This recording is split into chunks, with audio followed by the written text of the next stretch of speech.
Sofia Coppola fait ses débuts en tant qu'actrice dans Le Parrain en 1972 alors qu'elle n'est encore qu'un tout petit bébé. Elle continuera de jouer dans de nombreux projets, mais sa performance catastrophique dans Le Parrain 3 en 1990 arrêtera son ascension d'un coup net. Mais le monde était loin d'en avoir fini avec Sofia Coppola, qui se révélerait plus tard être une réalisatrice de talent. En 1996, elle réalise le court-métrage Lick in the Star, dans lequel des adolescentes tentent d'empoisonner des garçons pour qu'ils tombent amoureux d'elles. Dès le départ, l'adolescence est un thème qui lui tient à cœur et elle aura plus d'une occasion d'explorer le sujet. Elle est une figure importante du coming of age, ce genre cinématographique qui voit ses personnages grandir pour le meilleur et pour le pire. Chez elle, l'évolution est mélancolique, chaotique et profondément solitaire. Sofia Coppola fait partie de cette génération de petits malins qui s'est emparée d'Hollywood dans les années 90, David Fincher, Michael Bay ou encore Spike Jonze qu'elle finira même par épouser. Ces trois-là fonderont la société de production Propaganda Films pendant qu'elle se fera produire par American Zoetrope, fondée par son père, Francis Ford Coppola. C'est en 1999 qu'elle sortira son premier film, Virgin Suicides. C'est un excellent premier film qui pavera le reste de son chemin cinématographique. Elle a désormais 8 longs métrages à son actif, Virgin Suicides 1999, Lost in Translation 2003, Marie-Antoinette 2006, Somewhere 2010, The Bling Ring 2013, Les Proies 2017, On the Rocks 2020 et Priscilla sorti au mois de janvier dernier en France. Sofia Coppola est une cinéaste extrêmement constante. Ses archétypes, ses thématiques et son esthétique sont presque inchangés. C'est une recette brillante qui passe ou qui casse selon l'environnement du film et selon le spectateur. Ensemble, nous allons nous concentrer sur ses thématiques les plus puissantes, la quête d'identité et l'ennui.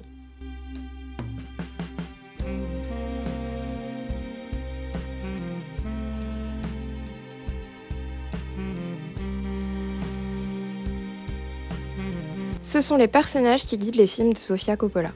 Leurs envies guident le récit. Et souvent, ils ne parviennent pas à atteindre ce qu'ils veulent. Alors on les suit se questionner, se dire « mais pourquoi ça ne marche pas ? Et puis, qu'est-ce que je veux vraiment en fait ?» On les voit évoluer très doucement, souvent dans des environnements pas très sains, cloîtrés, mentalement comme physiquement. Aucun de ces personnages n'est stable, chacun est en quête d'identité. Si les filles de Virgin Suicide vont passer leur temps à fantasmer une existence pleine d'aventures, la banque de Bling Ring va cambrioler les maisons de célébrités pour vivre la grande vie hollywoodienne dont ils rêvent.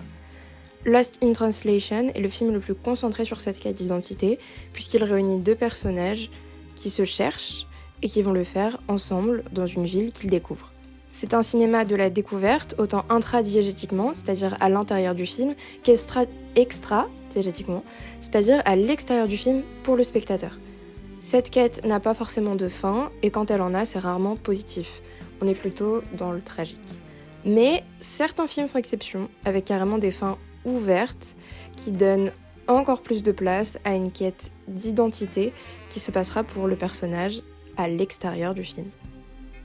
C'est presque existentialiste, la quête d'identité n'a jamais de fin tant qu'il y a de la vie. Le cinéma de Sofia Coppola peut être dur à appréhender à cause de ses thèmes récurrents. L'ennui revient encore et pour beaucoup, ça passe ou ça casse. En gros, soit ça fascine, soit ça emmerde. Après, un film comme Marie-Antoinette sera bien plus rythmé qu'un Somewhere qui est bien moins populaire. Donc si ça dépend de ça. Pourtant, il traite des thèmes similaires. Marie-Antoinette s'ennuie autant que Johnny Marco, mais elle est entourée de musique pop et d'un environnement pop dans sa globalité. Johnny se dessèche à Hollywood dans un film qui choisit avec minutie ses moments de silence. L'univers pop est toujours là, mais il apparaît par petites portions. Qui dit quête d'identité dit errance. Et comme je l'ai déjà dit, c'est plus ou moins rythmé et cette errance peut prendre plusieurs formes.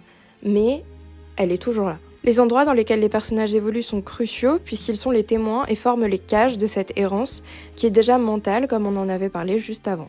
Si ces films ne sont pas des huis clos, c'est-à-dire des films où l'action se passe enfermée entre quatre murs, elle en reprend quelques codes. Elle enferme ses personnages jusqu'à ce que ça explose, ou d'autres fois que ça implose. Sofia Coppola applique le coming of age à tous les âges. La découverte de soi à travers l'ennui qui peut entraîner la prise de risque inconsidérée, mais qui mènera quoi qu'il en soit à une nouvelle version de ses personnages, que la fin soit plus tragique ou plus ouverte.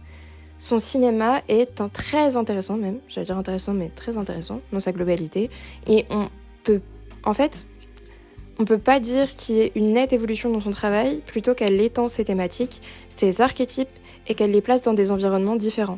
On sent qu'avec Priscilla, son dernier film, elle a voulu étendre son sujet un maximum, et elle a sûrement pu l'étoffer avec la vraie Priscilla Presley, puisque rappelons-le, c'est un biopic et que les deux femmes ont travaillé ensemble sur le film. C'est son film le plus abouti depuis Virgin Suicides, et c'est la première fois que ces sujets et archétypes sont aussi étoffés. On espère bien évidemment que ça continuera comme ça. Et c'est tout pour moi, pour ce court essai. Merci de m'avoir écouté. C'est un petit format qui est inspiré d'un travail que j'avais fait à la fac, tout simplement. N'hésitez pas à vous abonner, je fais du jeu vidéo la plupart du temps, mais aussi du cinéma, comme je viens de faire là. La prochaine fois, on se voit pour parler de Sly Cooper, et j'espère que ça va. Merci encore, à la prochaine!